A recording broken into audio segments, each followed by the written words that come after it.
Indo British advanced pain clinic నొప్పి మాయం surgery దూరం ఫర్ అపాయింట్మెంట్స్ 9155515563.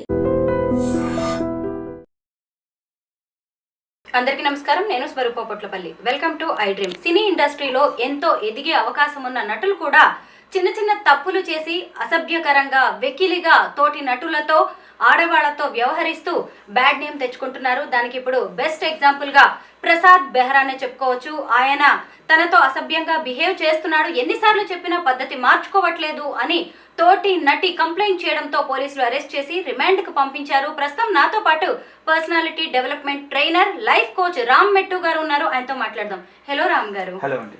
మీరు కూడా గమనిస్తూనే ఉన్నారు కదా, ప్రసాద్ బెహ్రా కేసులో రోజుకొక విషయం, కొత్త విషయం బయటకు వస్తుంది.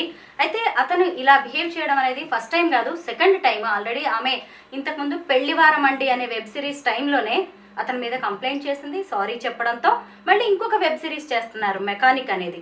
మళ్ళీ అతను విపరీతంగా బిహేవ్ చేస్తుంటే తట్టుకోలేక పోలీసులకి ఫిర్యాదు చేసింది. మీరేమంటారు? అసలు ఇంకా తెలియని విషయాలు చాలా ఉన్నాయి. కరెక్ట్ అండి. సో ఇక్కడ ఫస్ట్ ఆఫ్ ఆల్ మనం తీసుకోవాల్సిన జాగ్రత్త అంటే ఒక tip I would say that everybody should follow ఏంటంటే, హెరాస్మెంట్ అనేది కామన్ అండి. జనరల్గా ప్రతి ఇండస్ట్రీలో హెరాస్మెంట్ అనేది అవుతూ ఉంటుంది. అది ఫిల్మ్ ఇండస్ట్రీ కాదు, you take any work place, harassment అనేది అవుతూ ఉంది. ఈ హెరాస్మెంట్ అవడానికి మెయిన్ రీజన్ ఏంటంటే ఆ authority or power that a person has, దాన్ని దృష్టిలో పెట్టుకొని ఒక పర్సన్ ఏంటంటే, నేను హెరాస్ చేసిన అవతోళ్ళు పడుంటారు, వాళ్ళకి రియాక్ట్ అయ్యి లేకపోతే వాళ్ళని రివోల్ట్ అయ్యే అంత సీన్ లేదు వాళ్ళకి అని మనకు అనిపించినప్పుడు ఖచ్చితంగా హెరాస్మెంట్కి అక్కడ స్కోప్ వస్తుందండి. ఈ కేసులో కూడా ఇప్పుడు మనం ప్రసాద్ని చూసుకుంటే కనుక స్టార్టింగ్ అంతా బాగానే ఉన్నాడు అతను, అంటే అతని కెరియర్ స్టార్టింగ్ అంతా బాగానే ఉన్నాడు. 2-3 హిట్లు వచ్చి ఈ వెబ్ సిరీస్లో కొంచెం హిట్ అయ్యి, ఆయన యాక్చువల్గా హీఈస్ అన్ యాక్టర్, అతను రైటింగ్ కూడా చేశాడు, డైరెక్టింగ్, అతను he is a multi talented person. So స్లోగా అతనికి గుర్తింపు వచ్చి మెల్లమెల్లగా అంటే అతనికి ఫేమ్ వచ్చిన తర్వాత అతనికి ఏంటంటే, ఓకే నాకు ఒక అథారిటేటివ్ పొజిషన్ వచ్చేసింది కాబట్టి నేను హెరాస్ చేసిన పక్కన వాళ్ళు పడుంటారు అనే ఒక మెంటల్ థాట్ ప్రాసెస్ వచ్చేసింది. సో ఈ అమ్మాయి ఎవరైతే కంప్లైంట్ చేశారో తెలియక ఈ అమ్మాయి చేసిన ఒక మిస్టేక్ ఏంటంటే, ఫస్ట్ ఆల్రెడీ తను ఇట్లా హెరాస్ చేస్తున్నాడు అనేసి వెళ్ళిపోయింది. లైక్ మధ్యలోంచి షూటింగ్ మధ్యలోంచి వెళ్ళిపోయి నేను ఇంకా రానని చెప్పింది. ఇతను ఏంటంటే, సరే ఇంకా షూటింగ్ మధ్యలో ఉంది కదా, ఈ సిరీస్ కంప్లీట్ చేయాలనేసి ఏదో రిక్వెస్ట్ చేసుకొని మళ్ళీ రమ్మనంటే షీ కేమ్ బ్యాక్. ఇక్కడ జరిగే మిస్టేక్ కాదండి. ఏంటంటే, ఒక్కసారి నన్ను ఎవరైనా హెరాస్ చేశారు అని అంటే, ఆ హెరాస్ చేసిన వాళ్ళ దగ్గరికి మళ్ళీ వాళ్ళు రిక్వెస్ట్ చేయడం వల్ల నేను వెళ్ళాను అని అనుకోండి, there is a lot of chance that మళ్ళీ హెరాస్మెంట్ అయ్యేదానికి స్కోప్ ఎక్కువ ఉంటుంది అన్నమాట. ఎందుకంటే వాళ్ళు ఏమనుకుంటారు, చూడు నేను ఆ అమ్మాయిని హెరాస్ చేశాను కానీ ఆ అమ్మాయి ఏం చేయలేకపోయింది, at the end of the day ఏం చేసింది, నేను ఏదో సారీ చెప్పాను, బుజ్జగించాను, ఆ అమ్మాయి వెనక్కి వచ్చేసింది. అంటే there is no legal action, ఆ అమ్మాయి వెనక్కి వచ్చేసింది అంటే it is okay to harass her అనే ఒక ఇండైరెక్ట్ మెసేజ్ తను పాస్ అయిపోయింది అనమాట అక్కడ. That is the reason. ఏమైందంటే, ఇప్పుడు రీసెంట్గా జరిగే ఇంకొక వెబ్ సిరీస్లో మళ్ళీ అతను హెరాస్ చేశాడు. ఈసారి ఇంకా ఇంటెన్స్గా, అంటే ఫస్ట్ టైం చేసిన దానికంటే కూడా second time it was very intense. ఎందుకంటే మొత్తం సెట్లో అందరి ముందు ఇన్అప్రాపరియేట్గా బ్యాక్ టచ్ చేశాడు అనేసి చెప్పారు.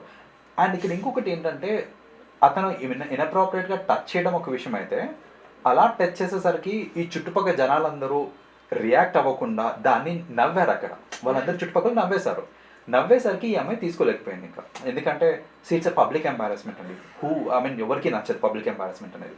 సో అలా పబ్లిక్ ఎంబారస్మెంట్ వచ్చేసరికి ఆ చుట్టుపక్కల జనాలు కూడా అప్రోప్రియేట్గా రియాక్ట్ కాలేరు. అసలు యాక్చువల్గా కన్ఫ్రంట్ చేయాలి అక్కడ. అతను అనాలి. అతను అనకుండా వాళ్ళు నవ్వితే ఎంకరేజ్ చేసినట్టే కదా. ఈ హెరాసర్స్కి ఏంటంటే ఇది కూడా ఒక కైండ్ ఆఫ్ ఎంకరేజ్మెంట్. ఏంటంటే, నేను చేసింది నలుగురు చూసి నవ్వేసరికి నేను ఒక హీరో లాగా ఆ ఫీలింగ్ వచ్చేస్తుంటుంది అన్నమాట. సో అలా చేయటం వల్ల ఏమేంటంటే, మళ్ళీ వెళ్ళి she complaint to the police. And 11th నాడు జరిగిందండి ఇది, మొన్న December 11th నాడు జరిగింది. So he is in to custody నా, అంటే అరౌండ్ 14 days ఆఫ్ రిమాండ్ ఇచ్చారనమాట. అసలు ఇప్పుడు ప్రసాద్ బెహ్రా అనగానే కమిటీ కుర్రోళ్ళు సినిమా ఫేమ్ అని చెప్తున్నారు. కష్టపడి ఎదిగాడండి అతను, యూట్యూబర్, రచయిత, ఇప్పుడు యాక్టర్ గా. అయినా సరే ఇలాంటి పిచ్చి వేషాలు వేసి ఉన్న పరువు తీసుకోవడమే ఏంటి వీళ్ళ ధైర్యం అంటారు? ఇది సినిమా ఇండస్ట్రీలో ఇలాంటివి కామన్ అనుకోవడమా, లేదంటే ఆడపిల్లలే కదా మనం ఏం చేసినా ఏమీ చెయ్యలేరు అని అనుకోవడం వల్ల, దేని వల్ల ఇదంతా జరుగుతుందంటారు? ఇలా జరగడానికి కపుల్ ఆఫ్ రీజన్స్ ఉన్నాయండి. ఒకటేంటంటే, ఫిల్మ్ ఇండస్ట్రీలోకి రావటం అనేది it is not that easy. Like of course పాస్తో కంపేర్ చేస్తే easier, but still not that easy. ఎందుకంటే చాలా మంది ట్రై చేస్తూ ఉంటారు, ఒకరు ఇద్దరు హిట్ అవుతూ ఉంటారు మనకి. సో ఇక్కడ ఏంటంటే ఇప్పుడు ఈ అబ్బాయి కూడా ఎంతో కొంత ఫేమ్ తెచ్చుకున్నాడు. ఈ అబ్బాయికి ఏంటంటే తెలుసు ఫిల్మ్ ఇండస్ట్రీలోకి రావటం అనేది అంత ఈజీ కాదు అనేసి. సో ఒక అమ్మాయి ఎదగాలంటే, ఈ ఇండస్ట్రీలో ఎదగాలంటే నేను చెప్పినట్టు పడుంటుంది, నేను ఏం చేసినా ఊరుకుంటుంది. బికాజ్ తనకి అది గ్రోత్ ఇంపార్టెంట్, ఈ ఫిల్మ్ ఇండస్ట్రీలో ఛాన్స్ ఇంపార్టెంట్. ఇలాంటి మైండ్ సెట్స్ ఉంటాయన్నమాట. And we get to see that also, ఇలా అవుతూ ఉంటాయి మనకి. సో ఒక ఛాన్స్ కోసం ఒక అమ్మాయి ఏమన్నా చేయగలుగుతుంది అని they take it for granted. చాలామంది they take it for granted. అలా తీసుకున్నారు. అలాంటి ఏంటంటే ఒక వ్యూ పాయింట్ తీసుకోవడం వల్ల ఈ అబ్బాయి ఏం చేశారంటే Prasad, he harassed thinking that ఈ అమ్మాయికి నేను ఏది ఆపర్చునిటీ ఇవ్వడమే ఎక్కువ, సో నేను ఏం చేసినా పడుంటుంది. బికాస్ నేను కాదు అన్నానంటే ఆమెకి ఇంకా ఫ్యూచర్ ఉండదు అనే ఒక థాట్ ప్రాసెస్లో ఈ అబ్బాయి హెరాస్ చేయడం అనేది జరిగిందండి ఇక్కడ. కరెక్ట్, అదే కనిపిస్తుంది. ప్రసాద్కి ఆల్రెడీ పెళ్ళైంది, డివోర్స్డ్ కూడా అనే ఇన్ఫర్మేషన్ అయితే ఉంది. అయితే సినిమా ఇండస్ట్రీ అనగానే కాస్టింగ్ కౌచ్ కావచ్చు, కమిట్మెంట్స్ కామన్ అనే మాటలు మనం కూడా కామన్గా వింటూ ఉంటాం. అయితే ఇలాంటి వాటి వల్లే ఇంత తెలివితేటలు ఉన్న వాళ్ళు కూడా ఆడపిల్లలతో మిస్బిహేవ్ చేస్తున్నారు అనుకోవచ్చా? ఎస్ అండి, డెఫినెట్గా అవుతుంది. అండ్ రిలేషన్స్ స్పెషలీ ఈ మన సినిమా ఇండస్ట్రీస్లో పెళ్ళైన వాళ్ళకి డివోర్స్ అవ్వటము, వీటన్నిటి కూడా మేజర్ రీజన్స్ ఇవేనండి. ఏంటంటే యాక్సెస్ ఉంది, like we have access to lot of people. ఇంతమందికి యాక్సెస్ ఉండడం వల్ల ఎక్కడో ఒక చోట కమిట్ అవ్వడం, వేరే వాళ్ళతో కమిట్ అవ్వటము, ఇలాంటివి జరగడం వల్ల పర్సనల్ లైఫ్స్ పాడైపోవడము, డివోర్స్ వరకు తీసుకెళ్ళటము.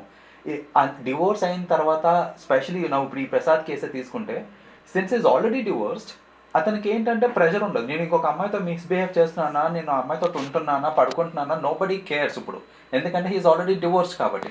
సో ఇలాంటివన్నీ ఇంకా ఎక్కువగా జరుగుతూ ఉంటాయి. అయితే ఫిల్మ్ ఇండస్ట్రీలోనే కాదండి, నేను I been seeing it is there in all the industries. Even మీరు సాఫ్ట్వేర్ ఆఫీసెస్ చూసుకోండి, లేకపోతే ఏ ఇండస్ట్రీ అన్నా తీసుకోండి, జనరల్గా ఏంటంటే అడ్వాంటేజ్ తీసుకుంటారు. స్పెషలీ అథారిటీలో ఉన్న వాళ్ళు అడ్వాంటేజ్ తీసుకుంటూ ఉంటారు. సో ఇది అరికట్టాలి అని అంటే విమెన్ షుడ్ స్పీక్ అవుట్ అండి. They should no, they have to come up with the boundaries. నేను first of all what I strongly believe అంటే, మీకు తెలివి ఉండి మీకు టాలెంట్ ఉంది అని అంటే ఎవ్వరు మిమ్మల్ని ఆపలేరండి. You don't have to sleep with someone, you don't have to beg someone, you can be by yourself. So every women, every man should understand this fact అండి. ఇది కనుక తెలుసుకొని ముందుకు వెళ్ళి ఎవరన్నా సరే మిస్బిహేవ్ చేస్తున్నా, లేకపోతే if they ask for a favour, దాన్ని స్ట్రాంగ్గా డినై చేయడం కనుక స్టార్ట్ చేస్తే డెఫినెట్గా ఇవన్నీ తగ్గిపోతాయండి. విమెన్ షుడ్ స్పీక్ అన్నారు కదా, ఐ అగ్రీ విత్ యూ అండి. నిజంగా ఎప్పుడైతే ఆడపిల్లలు మాట్లాడడం అనేది మొదలవుతుందో, ఇలా కంప్లైంట్ చేయడం అనేది స్టార్ట్ అవుతుందో, మిగతా వాళ్ళకి భయం స్టార్ట్ అవుతుంది. మనం ఇక్కడ జానీ మాస్టర్ కేసును కూడా మాట్లాడుకోవచ్చు. ఎందుకంటే అతని దగ్గర ట్రైన్ అయిన ఒక చిన్న కొరియోగ్రాఫర్ని కూడా అతను హెరాస్ చేశాడని, అమ్మాయి ప్రూఫ్స్తో సహా క్యారవాన్లో కూడా నన్ను ఇలా చేశాడు, అలా చేశాడు, అక్కడ ఇది అని చెప్పేసి అప్పటిదాకా వాళ్ళిద్దరికి క్లోజ్నెస్ ఉండొచ్చు. అమ్మాయి కూడా టైం కోసం వెయిట్ చేసింది, చూసారా చివరికి జైలు పాలు అవ్వాల్సి వచ్చింది. ఇలాంటి ఇన్సిడెంట్స్ చూసి కూడా ప్రసాద్ బెహ్రా లాంటి వాళ్ళు ఒక లెసన్ లాగా ఎందుకు తీసుకోలేకపోతున్నారు, ఎందుకు ఏమీ నేర్చుకోవట్లేదు వీళ్ళు? అంటే at the end of the day వాళ్ళు చూసేది ఏంటంటే, ఇప్పుడు ఈ అబ్బాయికి 14 days ఆఫ్ రిమాండ్ వచ్చిందండి. అంటే ఏంటి, నేను చేయాల్సింది చేశాను, 14 daysలో బయటపడుతున్నాను నేను. ఇంతవరకే ఆలోచిస్తున్నారు కానీ, అంటే నాకు 14 days రిమాండ్ ఉంటుందే కానీ వాళ్ళకి జరిగే ఇమేజ్ డ్యామేజ్ గురించి, వాళ్ళ ఫ్యూచర్ పర్స్పెక్టివ్స్ గురించి ఇవన్నీ ఆలోచించకపోవడం అనేది ఇట్స్ మెయిన్ రీజన్ అండి. అండ్ ఇంకొకటి ఏంటంటే, విమెన్ కన్ఫ్రంటేషన్ అనేది జరగకపోవడం అనేది it is one major reason అనమాట. ఏంటంటే ఇప్పుడు చూడండి, ఒక అమ్మాయిని ఫస్ట్ టైం ఒకడు ఫిజికల్గా హెరాస్ చేసిన, ఫిజికలీ ఆర్ మెంటలీ హెరాస్ చేసినప్పుడు ఇమ్మీడియట్లీ ఆ అమ్మాయి కనుక స్పీక్ అవుట్ చేసి దాన్ని కన్ఫ్రంట్ చేస్తే అసలు ఆ ఇంటెన్సిటీ అంతవరకు వెళ్ళకూడదు. ఇప్పుడు జానీ మాస్టర్ కేసే తీసుకుందాం. ఇప్పుడు ఆ అమ్మాయి మల్టిపుల్ టైమ్స్ ఇలా చేశారు అనేసి అంటున్నారు. ఇప్పుడు మల్టిపుల్ టైమ్స్ చేసేదాకా ఎందుకు ఆగారు? లైక్ ఫస్ట్ టైమే ఇలాంటి ఏదైనా ఇన్సిడెంట్ అయినప్పుడు షీ షుడ్ స్పీక్, అప్పుడే చెప్పాలి. అప్పుడే చెప్తే ఇంతవరకు వచ్చేది కాదు కదా. అలా కాకుండా ఒకసారి, 2 సార్లు, 3 సార్లు ఫర్గివ్ చేసి 4వసారి ఇంకా నాతో కాదు అని చెప్పి అసలు ఆ 4వసారి దాకా వచ్చింది అని అంటే I would say it is because she did not speak out in the initial stage itself. అదే తను ఇనీషియల్గానే స్పీక్ అవుట్ అయి ఉంటే ఇంతవరకు వచ్చేది కాదు. ఏ కేసులో అన్నా అంతేనండి, హెరాస్మెంట్ అనేది ఇట్లా పట్న జరిగిపోదు, ఇట్ గ్రాడ్యువలీ హ్యాపెన్స్. సో అది బీట్ ఫిజికల్ హెరాస్మెంట్ ఏదైనా కానివ్వండి గ్రాడ్యువల్గా అవుతూ ఉంటుంది. ఇనీషియల్ స్టేజ్లోనే మీరు దాన్ని కట్ చేశారు అని అంటే కనుక ఇంతవరకు ఈ పరిస్థితులు అనేవి రావు జనరల్. అంటే కెరీర్ అవకాశాలు అనేది చాలా అవసరం కదండి. ఇప్పుడు ఒక్కసారి ఒకళ్ళ మీద మనం కంప్లైంట్ చేస్తాము, అది కూడా వాళ్ళు కొంచెం పెద్ద పొజిషన్లో ఉన్నారు అన్నప్పుడు రేపు తొక్కేస్తారు అనే భయాలు కూడా ఉంటాయి. ఇప్పుడు ప్రసాద్ బెహ్రా కావచ్చు, లేదంటే జానీ మాస్టర్ ఆల్రెడీ ఆయన బెయిల్ మీద వచ్చేసారు. ఈ ప్రసాద్ బెహ్రా 14 డేస్ తర్వాత మళ్ళీ ఆయన కూడా బయటకు వచ్చే ఛాన్సెస్ ఉంటాయి. కాబట్టి వచ్చిన తర్వాత ఆ రివెంజ్ పాలిటిక్స్ అనేవి ఫేస్ చేయడం కూడా అమ్మాయిలకి చాలా కష్టం కదా. డెఫినెట్గా అండి, ఇట్స్ దేర్ ఫర్ ఎవ్రీవన్. ఏంటంటే ఆ రివెంజ్ పాలిటిక్స్ అనేది జరగకుండా ఉండాలి అంటే ఇలాంటి కంప్లైంట్స్ వచ్చినప్పుడు మనకి మన పోలీస్ నుంచి స్ట్రాంగ్ ప్రొటెక్షన్ రావాలి. అండ్ ప్రతి ఇండస్ట్రీలో ఒక కమిటీ అనేది ఉండాలండి. ఫర్ ఎగ్జాంపుల్ ఇప్పుడు ఫిల్మ్ ఇండస్ట్రీ తీసుకోండి. ఇప్పుడు ఈ అమ్మాయి ఇంత టాలెంటెడ్, సపోజ్ ఈ అమ్మాయి చాలా టాలెంటెడ్, ఈ అమ్మాయి 2-3 వెబ్ సిరీస్లు చేసింది, రేపు పొద్దున సడన్లీ ఆ అమ్మాయికి ఆఫర్స్ రావట్లేదు అని అంటే కారణాలు ఏంటి అనేది even they have to understand. ఇప్పుడు నాకే కనుక అలా ఇంకా ఆఫర్స్ రాకుండా చేస్తున్నారు అని అంటే డెఫినెట్గా there should be a committee which should work on it. ఇలాంటి జరగకుండా చూడాలి. అలా కాకుండా వదిలేశారనుకోండి, గాలికి వదిలేశారంటే డెఫినెట్గా మీరు అన్నట్టు ఈ రివెంజ్ పాలిటిక్స్ అనేది ఎక్కువైపోతుంటాయి. ఈ రివెంజ్ పాలిటిక్స్ వచ్చేసరికి ఏమవుతుందంటే ఎవరన్నా నోరు ఇవ్వడానికి భయపడతారు. రేపు పొద్దున నేను ఎవరైనా కంప్లైంట్ చేశాను అని అంటే ఇంకా నా కెరీర్ ఇక్కడికి అయిపోతుంది, నాకు ఫ్యూచర్ ఉండదు. ఈ భయాల వల్ల చాలామంది స్పీక్అవుట్ చేయరు. రెండో భయం ఏంటంటే చాలామంది ఏంటంటే దీన్ని నామోషిగా అనుకుంటారండి. సో ఇప్పుడు ఒక పర్సన్ వచ్చి ఇన్అప్రాపరేట్గా నన్ను టచ్ చేశాడు అని చెప్పినప్పుడు నలుగురు ముందు నా పరువు పోతుందేమో అని అనుకుంటారు. నీ పరువు ఎందుకు పోతుంది? టచ్ చేసినట్టు పరువు పోతుంది. సో కానీ అమ్మాయిలందరూ ఏంటంటే మనకు అవసరమా, వాళ్ళ పేరెంట్స్ కూడా మనకు అవసరమా, ఎందుకు ఇదంతా వదిలేసి ఇక్కడికి అయిపోయింది ఏదో అయిపోయింది ఇంకడికి వదిలేసి పోలీస్ కేసులు వద్దు. చాలా మటుకండి ఇప్పుడు రేప్ కేసెస్ ఇన్ని అవుతున్నాయి, ఇన్ని చూస్తున్నాం మనము. పోలీస్ స్టేషన్ దాకా వచ్చే రేప్ కేసెస్ నాకు తెలిసి హార్డ్లీ 10-15% మిగతా 85%, 90% cases rapes will not come to the police station just because of humiliation. ఏంటంటే నేను కేసు పెడితే నా పరువు పోతుందేమో సొసైటీలో, నలుగురు ముందు నేను అల్లరి పాలవుతానేమో, ఇలా అనుకొని చాలామంది కేసెస్ పెట్టకపోవడం వల్ల ఇవి ఇంకా విచ్చలవిడిగా అయిపోతూ ఉన్నాయి. అలా కాకుండా దే హ్యావ్ టు అండర్స్టాండ్ వాళ్ళ పరువేం పోదు అక్కడ. So and it is your sowing your strength. అంటే నేను అందరి ముందు బలంగా నిలబడి నేను మాట్లాడగలుగుతున్నాననే స్ట్రాంగ్ విమెన్ అనేసి ఒక projection. Your kind of showing that your an inspiration to the women. So అలా ఉండాలి తప్ప సరే అయిపోయింది ఏదో అయిపోయింది ఇంకేం లే అనేసి అలా వదిలేస్తే వీళ్ళు ఇంకా విచలవిడి చేస్తూ ఉంటారు. అమ్మాయిలు మీ తప్పు లేదంటే ఖచ్చితంగా తగ్గొద్దు. ఎవరైనా సరే మిమ్మల్ని ఇబ్బంది పెడితే మాత్రం ముందుకు వచ్చేయండి, పోలీస్ కంప్లైంట్ చేసేయండి, తర్వాత పరిణామాలను మళ్ళీ చూసుకోవచ్చు. ఇప్పుడే రామ్ గారు చెప్పారు కదా, మీరు ఇంకొంతమందికి ఇన్స్పిరేషన్ అయ్యే అవకాశం కూడా ఉంది. థ్యాంక్ యూ అండి, చాలా బాగా అనాలిసిస్ చేశారు. Thank you so much.